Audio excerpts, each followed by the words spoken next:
Don't forget to like, subscribe and share the videos. Hello friends, நம்ம வந்து paper 4 அதாவது civil services mains இருக்கக்கூடிய paper 4 ethics integrity paper இருக்குல்ல, ethics integrity and aptitude paper, அந்த பேப்பர்ல இருக்கக்கூடிய ஒரு topic, the contributions of the philosophers and thinkers from India and the world அப்படின்ற டாபிக் மூலமா அந்த டாபிக் ஹேண்டில் பண்றோம். அதுல வந்து we are first taking Thirukkural as the reference point, and from Thirukkural we are trying to understand the concepts of ethics. இப்போ இதுல ethics பேப்பரோட சிலபஸ்ல போய் பார்த்தீங்கன்னா probity in governance இப்படின்னு ஒரு டாபிக் ஒன்று இருக்கு. இப்போ probity in governance அப்படின்ற இந்த டாபிக்ல இந்தியன் philosophy என்ன சொல்லுது? According to Indian philosophy or according to the thinkers from the India and world, அவங்க probity in governance எப்படி பார்க்கறாங்க அப்படின்ற ஐடியால we will try to understand. For that we will first take up Thirukkural. What does Thirukkural say about probity in governance? திருக்குறள்ல, see, Thirukkural is basically a treatise, as you know. It's a treatise that was written during the post Sangam period, that we all know. Post Sangam period வந்து நீதி நூல் காலம்னு சொல்லுவாங்க தமிழ்ல, அல்லது ethical literature phase. அது emergence of ethical literature. It's an age of ethical literature. And அந்த time பீரியட்ல தான் வந்து நீதி நூல்கள் நிறைய வரும், எத்திக்ஸ் பேஸ் பண்ண நூல்கள் நிறைய வரும்.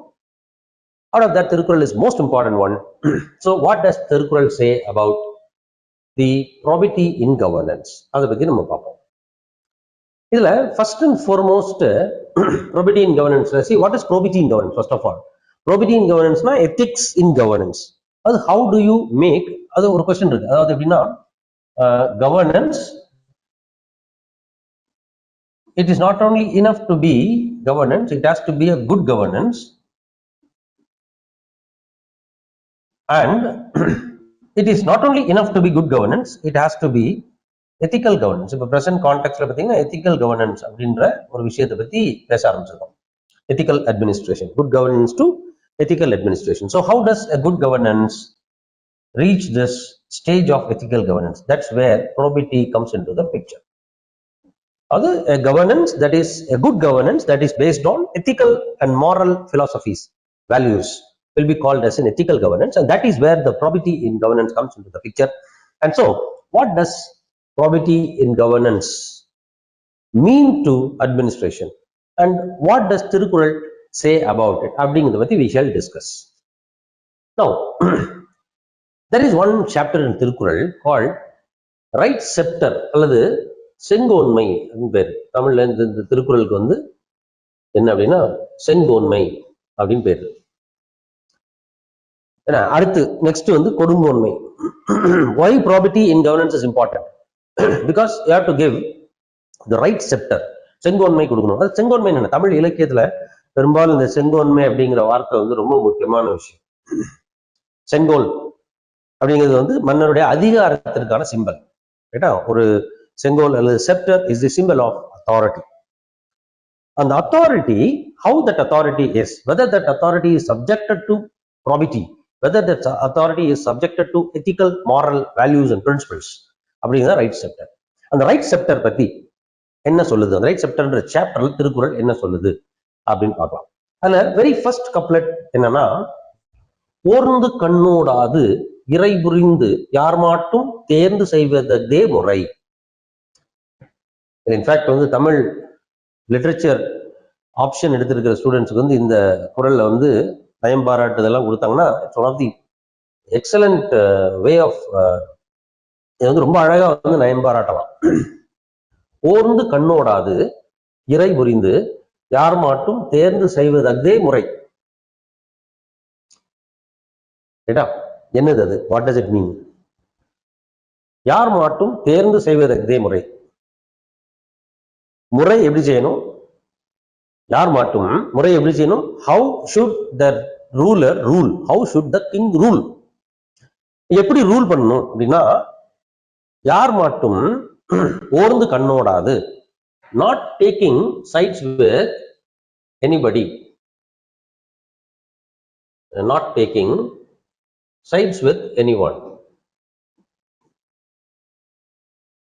Sorry, anyone? What do you mean by this anyone? Recall what we discussed as part of impartiality. Anyone yaru? Friend, foe, or a stranger? Whoever it is. யார் மாட்டும் இந்த யார் மாட்டும் அப்படிங்கிறது வந்து எனி அப்படிங்கிறது இருக்குல்ல, எனிங்கிறது வந்து ரொம்ப superlative. It has got a very white meaning. It includes everything. It is unlimited. யார் மாட்டும், யாரா இருந்தாலும் சரி, who is in front of you, whether he is your friend or relative, that is immaterial. Whether he is your enemy, it is immaterial. Whether he was a stranger, immaterial. யார் மாட்டும் கண்ணோடாது, ஓர்ந்து ஓர்ந்து, யார் மாட்டும் கண்ணோடாது தேர்ந்து செய்வதே முறை. What does it mean? To examine the crimes, if there was any crime committed, if there was any offense committed. What is justice? You got to be neutral. You got to be subjecting yourself to the doctrine of natural justice. You have to be impartial, right? You have to be impartial. அப்போ you recall impartiality அப்படின்னு ஒரு chapter இருக்கு திருக்குறள். நடுவு நிலைமை அப்படின்னு ஒரு chapter இருக்கு, ஒரு அதிகாரம் இருக்கு. Impartiality, we have seen what Tirukkural talks about impartiality in previous videos. Probably I'll give you the link. அந்த லிங்க்ல போய் பாருங்க. இந்த வீடியோக்கு கீழே அந்த லிங்க் கொடுக்குறேன். You can go back and see that you can relate it. So the impartial இருக்கணும், whoever it is. அப்போ right scepter என்னது? What do you mean by right scepter? A right scepter means a right scepter is very much essential for ethical administration அல்லது ethical governance. Ethical governance க்கு right scepter is the symbol. Is it symbolized by right scepter?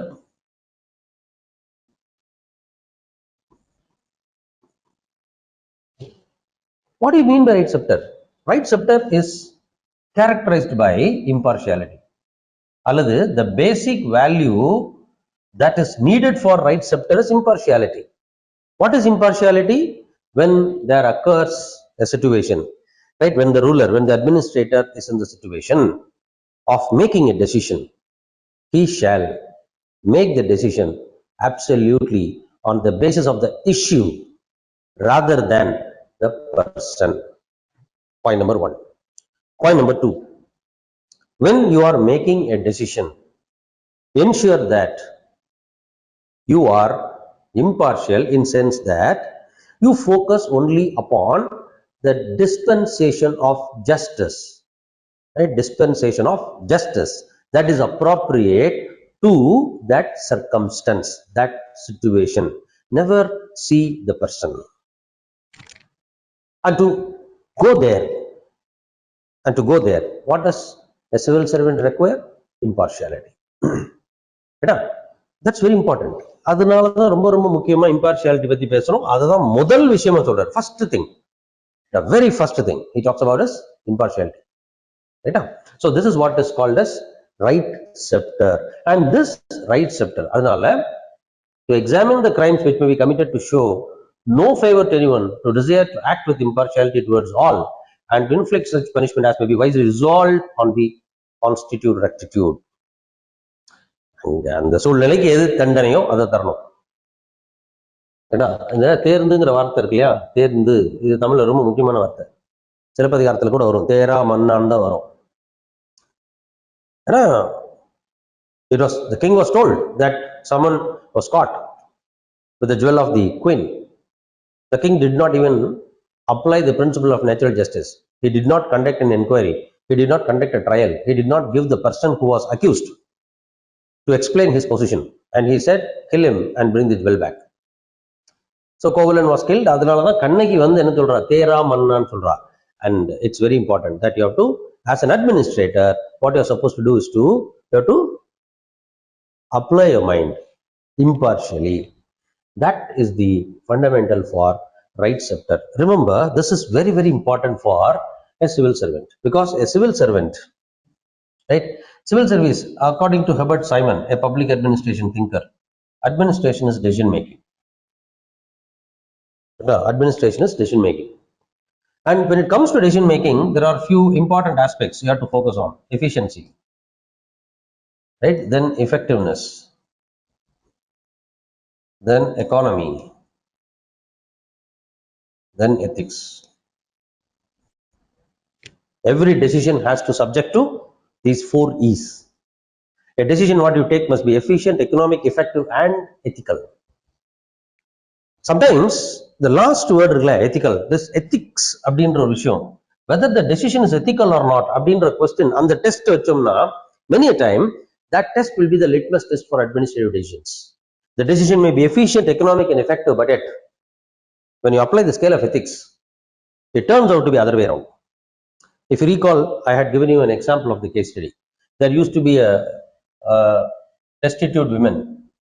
UPSC கேட்ட ஒரு question நான் சொன்னேன். ஒரு destitute woman who is eligible otherwise for the welfare program designed for the welfare of the destitute women, but she did not have the papers, and what will you decide ஒரு question பார்த்தோம். அந்த இடத்துல யோசிச்சு பாருங்க, you have to apply the ethics here.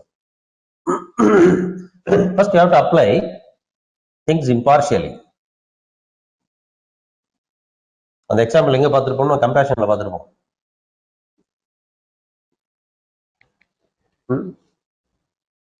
If impartiality is more related to canons of financial propriety, not being beholden to anybody, making decisions based on the requirement of the law, policy and constitution.